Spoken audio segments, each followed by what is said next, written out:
Hi, I'm Marcel, and welcome to me screaming into the void, mostly about books. I have recently visited London. I then visited the Welsh city of High-on-Wye, where I bought too many books, if there's something that you can say about having too many books. And in addition to High-on-Wye, I also visited Daunt Books and bought too many books. Again, controversially, if you can say that anyone can have too many books. Now, Daunt's Books is a quite famous bookshop in Maryland. It's quite near to Regency Park, and they have a basement floor where they arrange the books by country. So visiting Daunt's Books, buying books, and then walking to Regency Parks to read was very clearly on the plan, especially when I heard about the basement floor, which is amazing. So wonderful. Wonderful. So I'm now going to show you the books that I bought at Daunt Books. The first book I bought is The First Woman by Jennifer Nanskabuga Maccabi. That was not the way I pronounce it, even if I had it in front of me. And she is an author from Uganda. And I wanted to, considering they had books from so many different countries, I wanted to try to get books from a variety of places. So this is a book from Uganda. And what you sort of see on the back is that this is about a young girl who is trying to figure out who her mother is and what's happened to her mother. The next book we have is Nizami Ganyavi, Laila and Mainun, and this is actually a very famous Persian story. It's a love story. It's been compared to like a Romeo and Juliet type of story, which this was actually written before Romeo and Juliet, but Romeo and Juliet was written before Romeo and Juliet. So lovers from different fractions are not an uncommon trope. Before Shakespeare made it, sort of fixed it into place as a trope. And Nazami Ganyavi is from Azerbaijan. This book is from the 13th century, I think. The 1200s. I think that's the 13th century. And he is, the kingdom at the time was Persian. So, because countries change. But he comes from what we today would call Azerbaijan.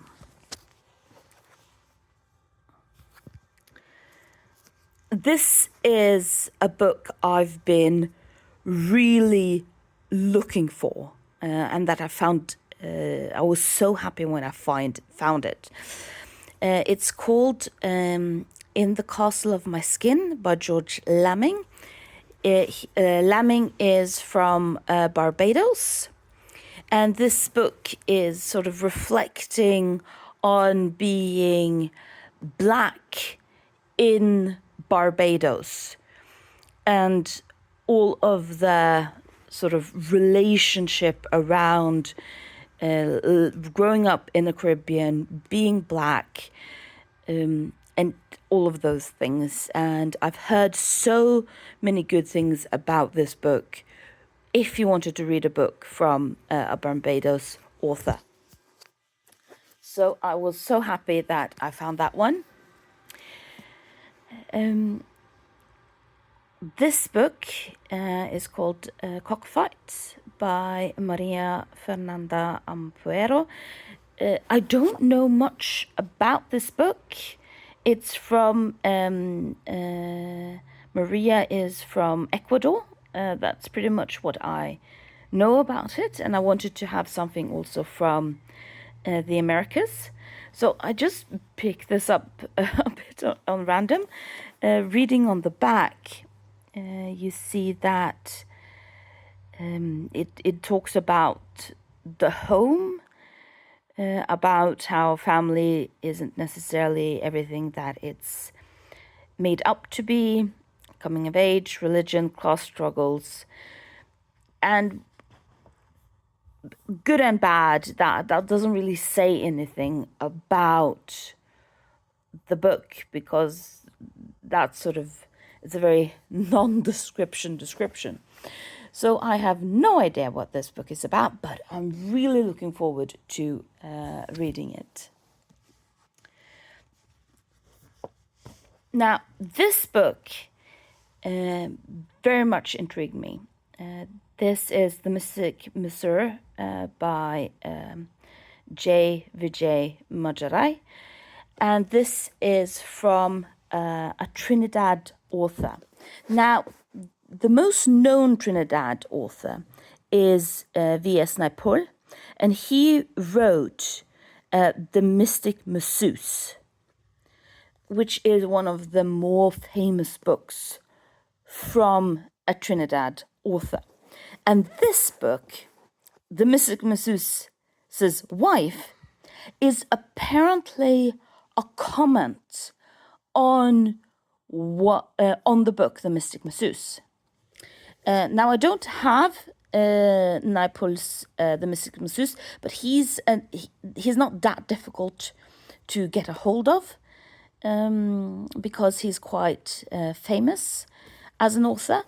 So I picked this up, and I'm going to read then The Mystic Masseuse and The Mystic Masseuse's Wife to really get a hold on the dialogue about how different Trinidad authors write about being in Trinidad.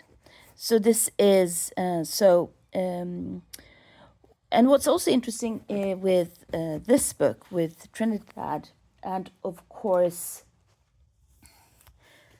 from Barbados with lambing, is that in addition to a lot of Black people being kidnapped, it's probably the best word for that, from Africa to the Caribbeans, you also had a lot of migrant workers from India who traveled from India, because of course India was a part of the British Imperium, and both of these islands were part of the British Imperium.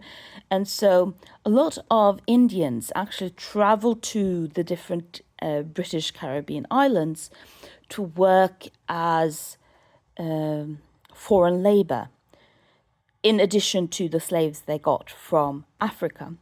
So in a lot of these Caribbean islands, you therefore had this aspect of Black, then Indian or Indian descent, and then white. Not again to talk about the people who were there first. But it's interesting to then talk to people from a lot of these islands in relation to, are they Black or are they of Indian descent, and what do they identify with? Who do they identify with? So having two Caribbean authors that sort of represent these different point of views, I think is very beneficial to getting the whole as if someone or anyone can actually sort of represent everything, but it gives a more complex view of the systems that were in place, the social systems that were in place in the Caribbean islands. So that's why I argued about getting both. I had to get both. Of course I had to get both. I mean, who says I can't get both or shouldn't get both? I bought a lot of books, and this is the last one. This is Beyond the Rice Fields by Naivo, and this is another book that's very difficult to get a hold of for me in my home country. And so when they had it, I was very, very overjoyed.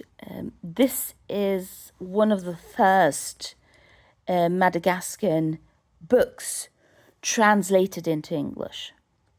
So I'm doing my project about reading one book from each country of the world. And sooner or later, I'm going to get to Madagascar. So having this book that represents Madagascar, I couldn't sort of not take that opportunity, because that's probably going to be more difficult than one thinks. This is another book that I didn't really read what it was about. I just said, oh, it's Madagascar, and I bought it. But it's talking about, of course, the British Christian missionaries and the French industrialists in combination with sort of the forest villages that were destroyed, and the changing of society also in a country like Madagascar, that is separate from the rest of the continental Africa, and yet was still a subject to colonialism. So that was the last book I bought at Daunt Books. And if you're ever in London and need some tips to what to do, buying Daunt Books and then going up to Regency Park to read the book is absolutely recommended. Thank you for listening to me screaming into the void.